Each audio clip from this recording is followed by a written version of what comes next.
Hey guys, welcome back to our channel. Hope you have a wonderful day. In today's video, I'm just going to go through our reflection, I guess, when it comes to investing. So in my investing journey, we started up with reading lots and lots of books, going through lots of seminar, 1 day event, 3 days event, 5 days event, that soaking in a lot of information. And from there, my journey goes, we don't know what we're doing. We are young, we are naive, and I'm sure I'm going to make a lot of mistakes, but hoping for the best that I'm making the right decision, investing with properties. So that's my journey. Throughout the whole entire journey, what I realized is that with property, you use leverage, you use debt, you use a lot of, I guess, numbers, and if you're not really into it, it makes it hard. So if you're, for example, you need to know your purchase price, your administration costs, your expenses when you're buying a property. Once you acquire property, you need to make sure you're paying off the loan, making sure the cash flow is working properly.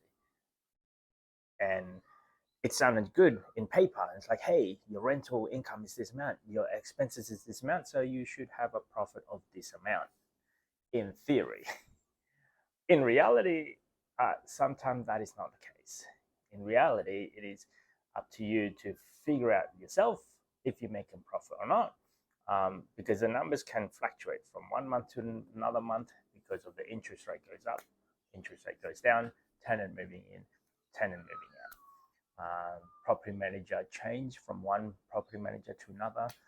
So there's a lot of moving parts, let's say, when it comes to property. Something break down in the house, that's another expense that you got to fix right away. Example right now, our aircon broke down, and it cost us roughly about $2,000 in parts, versus buying a brand new, the whole entire ducted to get replaced, which is roughly about $15,000. So there's a lot of moving parts when it comes to property. I've noticed that myself, online anyway, there's a lot of different products out there where people teaches you, oh, you should be able to leverage this amount if you're earning this amount, or if you have a net saving of this amount, you can buy investment property. Sound good in theory. I sell you guys a dream that I've seen, that I've fallen into it as well. And I realized that the dream looks pretty good if you have, let's say, one investment property for creating positive cash flow. You take out the equity, it's still creating positive cash flow, then buy another one, to have more positive cash flow, one after another after another. That's the theory base.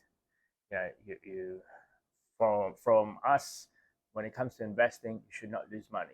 You should not have, you try to build a portfolio where it's not just capital growth that you want, you also want cash flow. That was my take on investment property. In reality, I was mortgage stressed.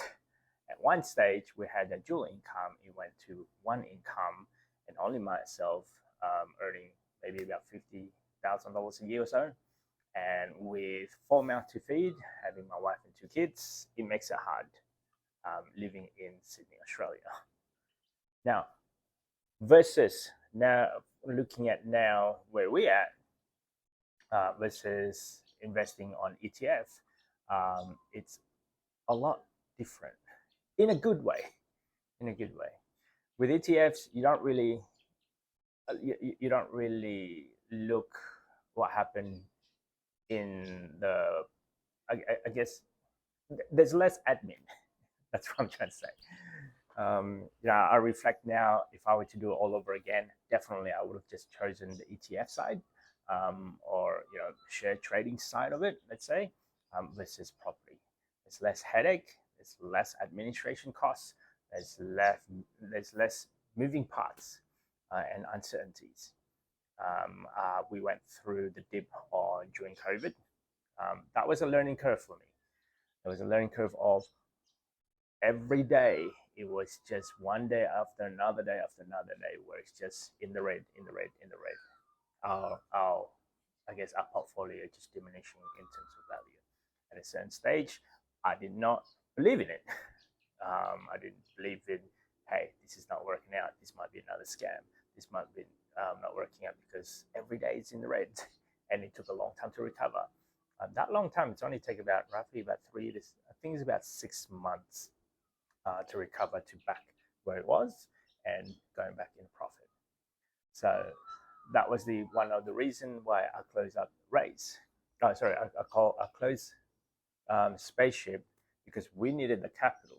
When we needed the capital, we have to liquidate an asset.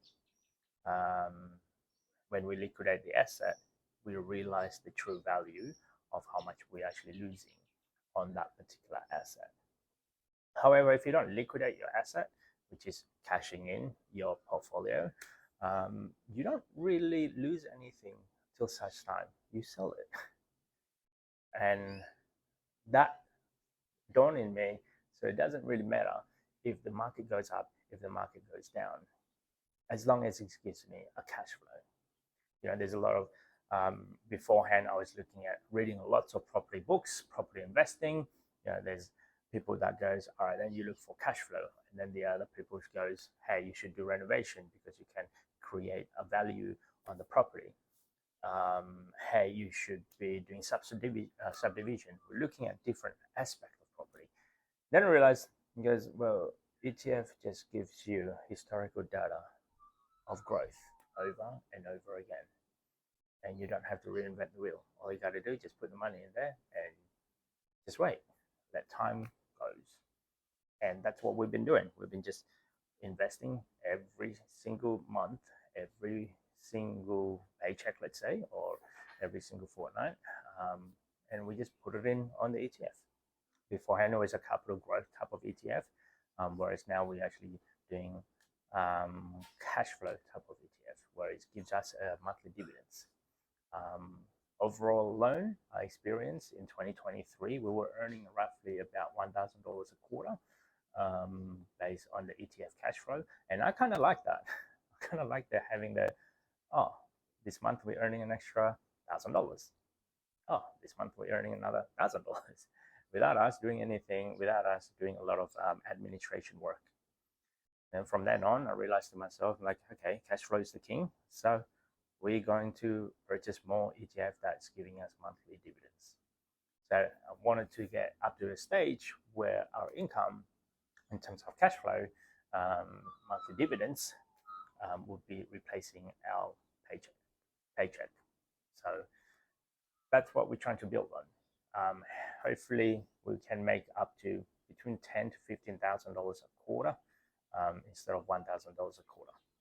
At the moment, we're earning roughly about, so in December was the biggest account, let's say, the biggest dividends that we ever received. We started our dividends was only just 5 cents. I was stoked when I received 5 cents quarterly dividends.